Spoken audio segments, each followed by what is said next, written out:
اللہ بڑا مہربان ہے، بڑا کریم ہے، بڑا رحیم ہے، لیکن وہ کہتا ہے میری توجہ تو کرانا اپنی جانب، تو آ تو صحیح نا مسجد میں، میری توجہ کرانا، تو نماز پڑھے گا تو میں تجھے ثواب دوں گا، تو روزہ رکھے گا تو میں تجھے اجر دوں گا، تو حقوق العباد پورے کرے گا تو میں تجھے معاف کروں گا۔ یہ تھوڑی بات ہے کہ اللہ بڑا مہربان ہے تو ہم گھر میں بیٹھے رہیں تو رحمت چھلک چھلک کے آئے گی، اس میں شک نہیں، لیکن وہ کہتا ہے تجھے ماننا تو پڑے گا نا، اگر تو نہیں مانے گا تو تجھے سزا دوں گا۔ ایک تو وارث والے بنے، لاوارث نہ بنے، اور دوسرا یہ خیال کریں کہ اگر میرا کوئی وارث ہے، میرے اگر کوئی آقا ہیں، تو میں نے کس حد تک ان کی توجہ اپنی جانب کرائی ہے۔ اعلیٰ حضرت فرماتے ہیں کیسے آقاؤں کا بندہ ہوں رضا، بول بالے میری سرکاروں کے۔ نسبت بندے کو بچا دیتی ہے۔ جب کسی کا کوئی وارث ہوتا ہے تو لوگ کہتے ہیں ستّی خیرہ، میں کہتا ہوں اسے ساری خیر ہی ہوتی ہے، 7-8 نہیں، ساری خیر ہی ہوتی ہے۔ مجھے دشمنوں نہ چھیڑو، میرا ہے کوئی جہاں میں۔ جب کوئی وارث ہوتا ہے نا تو پھر انسان بچا رہتا ہے۔ بہت ساری چیزیں تو ویسے ہی وارثوں کے کھاتے میں چلی جاتی ہیں، ادھر آتی نہیں۔ بہت ساری چیزیں تو ویسے وارثوں کے کھاتے میں چلی جاتی ہیں۔ وارثوں کے کھاتے میں حضرت بابا بلے شاہ صاحب فرمایا کرتے تھے، بلے شاہ دیو جانے مینوں اپنی توڑ نبھا لیندے۔ یاد رکھیں لاوارث اور بے وارث نہ بنے۔ جو بچہ باپ کے گھر کے اندر رہتا ہے، چھتری کے نیچے رہتا ہے، جو کہتا ہے میں ابا جی کے ساتھ ہوں، میں ادھر بیٹھا ہوں آپ کے ساتھ ہوں، باپ بھی خیال کرتا ہے، وہ کہتا ہے ٹھیک ہے میرا بیٹا ہے، اس کی ضرورتوں کا خیال کرتا ہے۔ جو بیٹا اپنے 4 برتن لے کے علیحدہ ہو جائے، ابا جی پتہ اسے کیا کہتے ہیں کماتے کھا موج کر، اب کماؤ اور کھاؤ، بات ختم ہو گئی۔ جب تک تو میری چھتری کے نیچے تھا، میری ذمہ داری میں تھا، اب موج کرو۔ اور بعض باپ ایسے بھی ہوتے ہیں جو کہتے ہیں بھئی وہ علیحدہ ہے، میرا اس کے سیاہ سفید سے کوئی تعلق، علیحدہ نہ ہو جائیں، کبھی بھی علیحدہ نہ ہو جائیں۔ جڑی بکری اجڑوں وچھڑی وہ بگیاڑا جوگی، علیحدہ نہ ہو جائیں، اندر رہیں، چھتری کے نیچے رہیں، ادھر ادھر دائیں بائیں نہ بھاگیں۔ قرآن مجید فرقان حمید کی سورہ انفال کی آیت نمبر 33، کفار مکہ نبی پاک صلی اللہ تعالی علیہ وسلم سے کہتے تھے کہ اگر ٹھیک ہے ہم نہیں مانتے معاذ اللہ، تو آپ اللہ سے کہیں ہم پہ پتھر نازل کریں، آپ کہیں اللہ سے عذاب نازل کریں، کہیں اللہ سے۔ نبی پاک صلی اللہ علیہ وسلم نے نہیں کہا، یہ حضور کی رحمت تھی،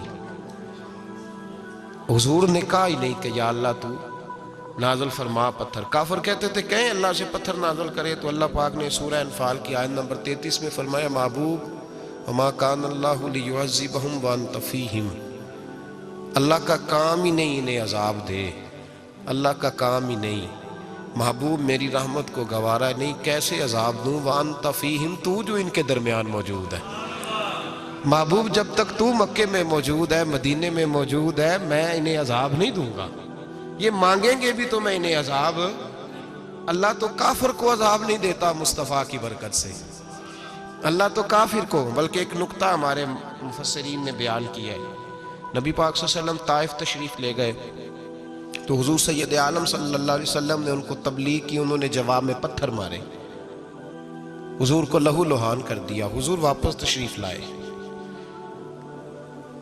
حضرت زید بن حارثہ رضی اللہ تعالیٰ عنہ ساتھ تھے، کہتے ہیں جب واپس آئے تو اللہ پاک نے حضرت جبریل امین کو بھیجا، کہا میرے محبوب سے جا کے پوچھو کہ حبیب اگر تو کہتا ہے نا تو میں ان کو 2 پہاڑیوں کے بیچ رکھ کے مسل دیتا ہوں، 2 پہاڑیوں کے درمیان رکھ کے پیس دیتا ہوں، تباہ کر دیتا ہوں ساری بستی طائف کی، اگر تو کہتا ہے مسل دیتا ہوں ساری بستی، تو اگر کہتا ہے تو۔ حضور نے فرمایا نہیں یا اللہ، چلو یہ نہیں مانتے، ان کی آنے والی نسلیں ہی مان جائیں گی، یہ نہیں۔ اب ہمارے مفسرین نے یہاں ایک جملہ لکھا ہے، ہمارے بزرگ فرماتے ہیں جو رب کافر کو عذاب نہیں دیتا بغیر محبوب کے مشورے کے، کافر کو عذاب نہیں دیتا محبوب کے مشورے کے بغیر، تو مسلمانوں کو کیسے عذاب دے گا؟ جو کافر کو عذاب دینے سے پہلے نبی پاک سے مشورہ کرتا ہے، تو کہے تو دے دوں عذاب، کافر کو عذاب نہیں دے رہا، پہلے مصطفیٰ سے پوچھتا ہے حبیب تو اگر کہے تو دوں عذاب، تو کیا وہ مسلمان کے بارے میں نبی پاک سے مشورہ نہیں کرے گا؟ تو پھر اعلیٰ حضرت بول پڑے، کہنے لگے کیسے آقاؤں کا بندہ ہوں رضا، بول بالے میری سرکاروں کے، کیسے آقاؤں کا بندہ ہوں رضا، بول بالے۔ اور پھر کہنے لگے پیش حق مجدہ شفاعت کا سناتے جائیں گے، وہ آپ روتے جائیں گے، ہم کو ہنساتے جائیں گے، وسعتیں دی ہیں خدا نے دامن محبوب کو، جرم کھلتے جائیں گے اور وہ چھپاتے جائیں گے، اور باغ جنت میں محمد مسکراتے جائیں گے، پھول رحمت کے گریں گے، ہم اٹھاتے جائیں گے صلی اللہ علیہ وسلم۔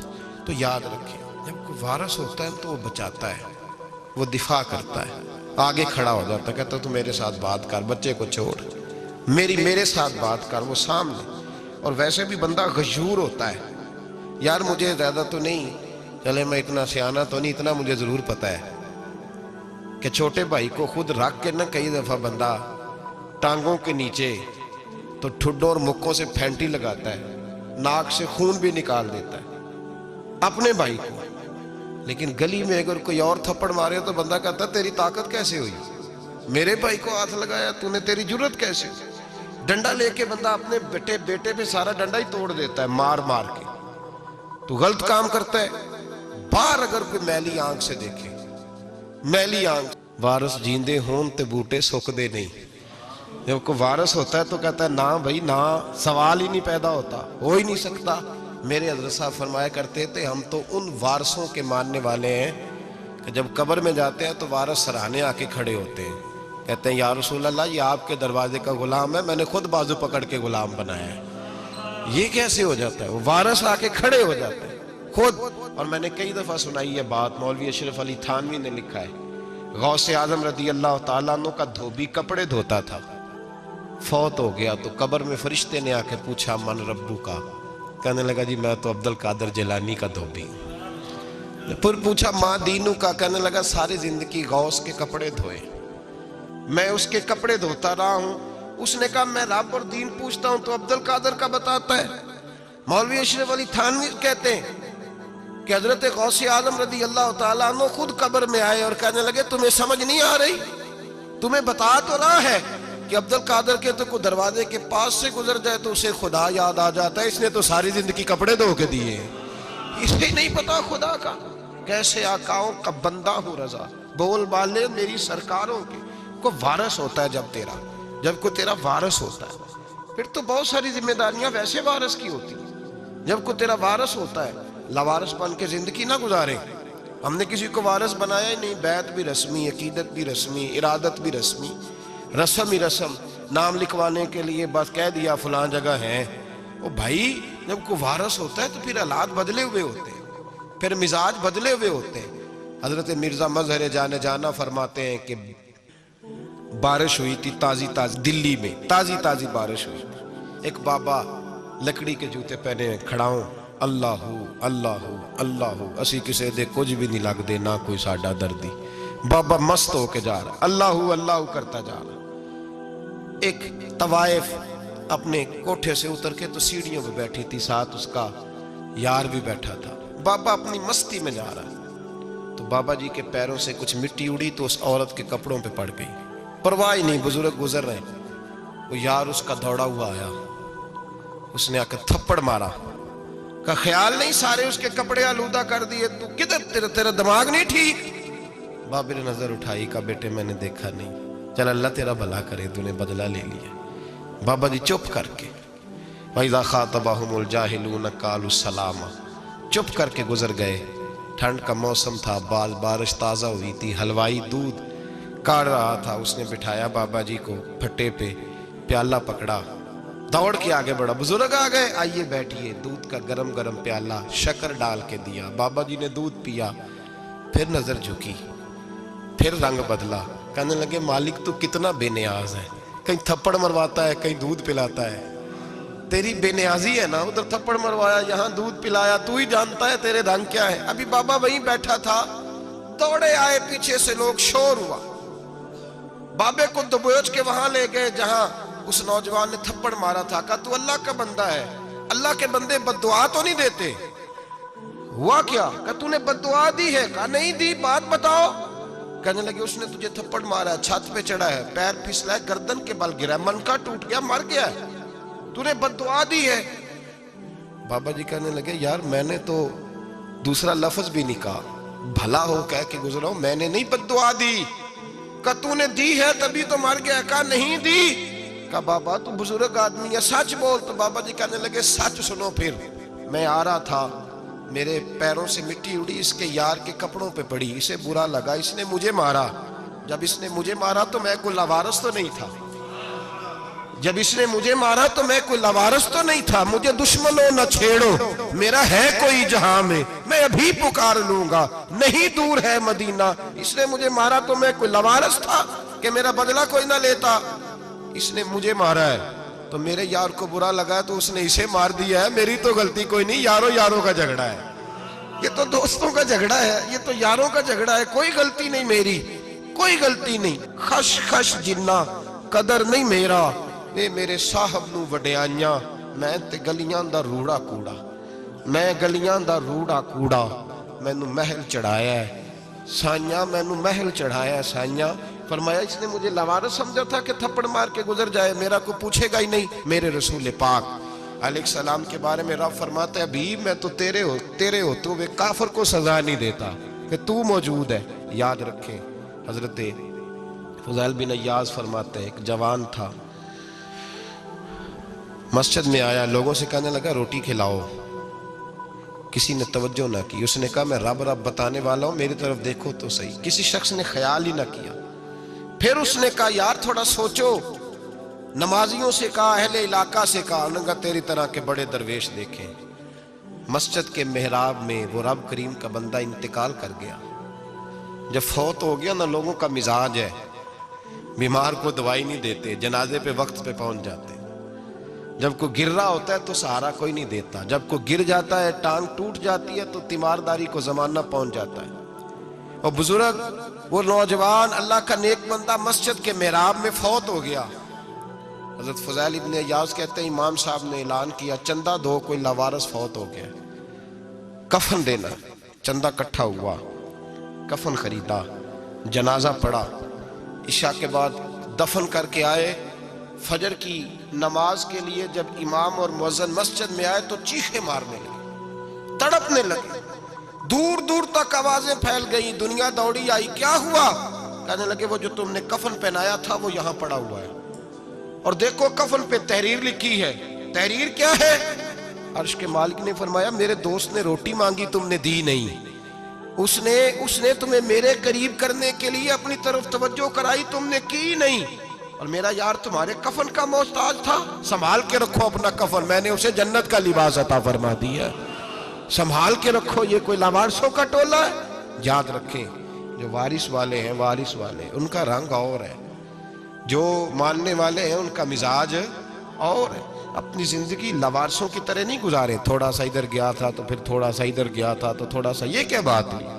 یہ کیا بات ہے؟ اپنے آپ کو، اپنی نسبت کو، اپنے عقیدے کو مضبوط رکھیں. 1 انچ کے لیے اعلیٰ حضرت فاضل بریلوی رحمت اللہ علیہ کے مکان کی دیوار گر گئی.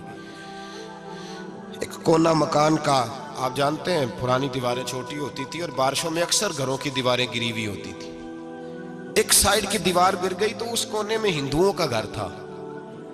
اب مستری صاحب رات کو آئے، ان سے بات ہوئی تو کہنے لگے سویرے کام شروع کروں گا. کہا 1-2 صاحب نے کہ ہندوؤں کا گھر ساتھ ہے اور وہ دشمن بھی بڑے زیادہ ہیں تو رات کو ہی ہو جائے. کہنے لگا جی نہیں میری مجبوری ہے، مزدور کہاں سے لاؤں گا، بڑے معاملات ہیں، سویرے شروع ہوگی. اب رات کو مولانا ظفر الدین بہاری علیہ رحمہ کہتے ہیں بچے مدرسے کے، باقی سارے لوگ، سب کو جمع کیا گیا، چونکہ اس طرف سے تھوڑا خطرہ تھا ہندوؤں کی جانب سے. کہا جناب یہ بڑے دشمن ہیں اسلام کے، تو اس طرح کرو کہ 2-3 بچوں کی ڈیوٹی لگائیں یا کچھ لوگوں کی یہاں رات کو پہرا دیا جائے. ٹھنڈ بھی بڑی زیادہ تھی، کھڑا ہونا بھی مشکل تھا. اعلیٰ حضرت رحمت اللہ علیہ عشاء کی نماز کے بعد جلدی حجرہ خاص میں تشریف لے جاتے تھے. اس رات جب دیکھا نا باہر شور ہو رہا ہے تو اسی طرح سر پہ ایک رومال لپیٹا تو باہر آ گئے. کہنے لگے کیا شور ہے؟ کہ حضور سردی ذرا زیادہ ہے تو یہاں کسی کی ڈیوٹی لگانی ہے پہرے کی. 2 منٹ خاموش رہے، پھر فرمانے لگے کوئی ضرورت نہیں، جاؤ سو جاؤ سارے جا کے، کوئی ضرورت نہیں، جاؤ اپنے اپنے گھروں کو، کوئی حاجت نہیں، پہنچ جاؤ۔ کہا حضور مہربانی کرے، وہ طے ہونے لگا تھا۔ فرمایا میری وجہ سے کیوں کوئی ساری رات بیدار رہے، جاؤ تمہیں کہا نا آرام کرو۔ لوگ سو گئے۔ صبح فجر کی نماز پڑھ کے اعلیٰ حضرت رحمت اللہ تعالیٰ علیہ جب سیڑھیاں اتر رہے تھے رضا مسجد کی، تو وہ جس ہندو کی جانب سے زیادہ خطرہ تھا وہ سیڑھیوں پہ بیٹھا تھا، مسجد کی سیڑھیوں پہ۔ سب لوگوں کی توجہ ہو گئی، کہنے لگا مولانا میں کلمہ پڑھنے آیا ہوں، مجھے کلمہ پڑھا کے مسلمان کر دیں، میں کلمہ پڑھنے آیا ہوں، مسلمان کریں۔ لوگوں کی توجہ، اعلیٰ فرمانے لگے نہیں ابھی تو انتظار کر، تھوڑی دیر کے اچھی طرح سوچ لے، جذباتی فیصلہ نہ کر کہ تو آ رہا ہے۔ یہ کہہ کے جب 2 سیڑھیاں نیچے اترے اس کے پاس سے، تو اس نے پیر تھام لیے، کہنے لگا اب ایسے تو نہ کرو، رونے لگا۔ اعلیٰ حضرت رحمت اللہ نے کلمہ پڑھایا، کچھ باتوں کی نصیحت فرمائی، تشریف لے گئے۔ گھیرنے والے گھیر کے بیٹھ گئے، کہنے لگے ہمیں بھی بتا بدلہ کیسے ہے۔ کہنے لگا دیوار گر گئی، آدھی رات کے وقت، آدھی رات تک انتظار کرتا رہا، پہرے دار کوئی نہیں، تو 2 تلواریں لے کر جب میں ان کے مکان کی جانب بڑھا، میں نے کہا آج گردن کاٹوں گا اور کاٹ کر کے نکلوں گا۔ کہتا ہے جب میں قریب آیا تو 2 شیر کھڑے تھے، اوپر سے پلٹ کے آیا تو پھر کھڑے تھے، ادھر سے پلٹ کے آیا تو پھر کھڑے تھے۔ فرماتے ہیں میں 2 گھنٹے کے بعد آیا تو پھر پلٹ کے کھڑے تھے، میں پھر 1 گھنٹے کے بعد آیا، سحری کا وقت ہو گیا تو پھر پلٹ کے کھڑے تھے، اب میں ڈر کے بھاگا۔ کہتے ہیں فاضل بریلوی نے اپنی کھڑکی سے منہ باہر نکالا، کہنے لگے اور کتنا تجربہ کرے گا، مجھے تو لاوارث سمجھتا ہے، لاوارث ہوں میں، اور کتنا تجربہ کرے گا، بس کر مان جا۔ میں نے کہا حضور یہ کون ہے، مجھے بتائیے تو صحیح یہ کون ہے۔ تو کہنے لگے میں نے ساری زندگی رسول اللہ کی عظمت کا دفاع کیا ہے، ساری زندگی غوث اعظم کے نعرے لگائے ہیں، ابھی تو یہ مدد صرف غوث پاک جیلانی کی بھیجی ہوئی ہے، ابھی تو غوث اعظم کی بھیجی ہوئی مدد ہے، مولا علی ابھی پیچھے ہیں، 2 جہاں کے محبوب ابھی اس سے پیچھے ہیں، وہ تو ابھی پیچھے ہیں، پیچھے کھڑے ہیں کہ ضرورت پڑی تو ہم بھی تیار بیٹھے ہیں۔ او بھائی آج رواج ہو گیا، رواج، میں نے 2-4 دن پہلے بھی کہا تھا، لوگ کہتے ہیں نہیں کوئی نہیں ضرورت، سامنے سارا کچھ نظر آ رہا ہے۔ او خدا کے بندو یاد رکھو، نسبت ہے بڑی چیز، جانے تو دو میں، اگر کسی کو نسبت میسر آ گئی نا، نسبت، خالی دامن ہی مل گیا، تیرے ہاتھ میں کچھ ہے تو ہونی چاہیے نا، خالی دامن ہی تجھے کسی کا میسر آ گیا تو بچ گیا۔ اپنی نسبتوں کی حفاظت کریں، ان کو مضبوط کریں، ان پر محنت کریں، ان پر توجہ رکھیں۔ یہ نسبت جو ہوتی ہے نا، نسبت، یہ دیکھیں نا، ایک گتا ہے عام کتاب کو لگا ہوا ہے تو جہاں مرضی رکھ دو، اس کی کوئی قدر نہیں، لیکن جو گتا قرآن مجید کو لگ گیا ہے اس کو بغیر وضو چھونا جائز ہے۔ ایک پٹھے پہ اینٹ بنی ہے، جو باتھ روم میں لگ گئی وہاں بغیر جوتے کے جایا نہیں جا سکتا، اور جو مسجد میں لگ گئی وہاں جوتے پہن کے جایا نہیں جا سکتا۔ یہ نسبت ہے بڑی چیز، اگر میسر آئے نصیب ہو، اپنی نسبت کو مضبوط کر کے رکھا کریں، اس کی جولانی کا مظاہرہ کیا کریں، اس نسبت میں روز توانائی آنی چاہیے۔ میں آپ کو بڑی ذمہ داری کے ساتھ ایک بات بتاتا ہوں تجربے کی، ہمیں جتنا کسی نے آ کے کہا ہے نا نسبت کے خلاف، ہماری نسبت اس سے زیادہ مضبوط ہوئی ہے۔ ہمیں جتنا کسی نے آ کے کہا ہے نا جی آپ کو کیا ملا، آپ کو کیا ملا، تو ہم نے اتنا کہا یار جیسے جیسے تو کہتا جاتا ہے ہماری تو نسبت میں اضافہ ہوتا جاتا ہے، ہمارا تو مزاج بدلتا جاتا ہے، روز ایک نیا پردہ کھلتا ہے، روز ایک نیا رنگ واضح ہوتا ہے، روز ایک نئی توانائی۔ ابھی تھوڑے دن کی بات ہے، ایک مولانا شرف الدین صاحب ہیں، مفتی صاحب، میرے حضرت صاحب کے مرید ہوئے، مفتی تھے، عالم آدمی تھے، سرکار تاج الشریعہ، ہمارے شیخ سے بیعت کی۔ اب ہمارے حضرت صاحب کا اس وقت حال وہی ہے، وَرَأَيْتَ النَّاسَ يَدْخُلُونَ فِي دِينِ اللَّهِ أَفْوَاجًا، اب فوجوں کی فوجیں لوگ آتے ہیں۔ ہم نے دیکھا ہے صرف خالی مرید ہونے والے بار سینکڑوں کی تعداد میں ہزاروں لوگ بیٹھے ہیں کہ صرف بیعت اتنا کہہ دیں ہم نے قبول کیا۔ اس عالم میں، اور جہاں حضرت صاحب کا اعلان ہو جائے کہ تشریف لا رہے ہیں، وہاں لاکھوں کا مجمع جمع ہو جاتا ہے، اور ایک جھلک دیکھنے کو لوگ ترستے رہتے ہیں۔ یہ کیفیت ہم نے دیکھی، وہ دور گزر گیا، کبھی ایسا بھی ہوتا تھا ایک میں ہوتا تھا، ایک تو ہوتا تھا، اور تیسری تنہائی ہوتی تھی۔ وہ دور بیت جاتا ہے، وہ لمحے کسی کسی کو نصیب آتے ہیں۔ حضرت کا وہ مولانا شرف الدین صاحب کہتے ہیں میں مرید ہوا، تو مرید ہوا مجمع میں،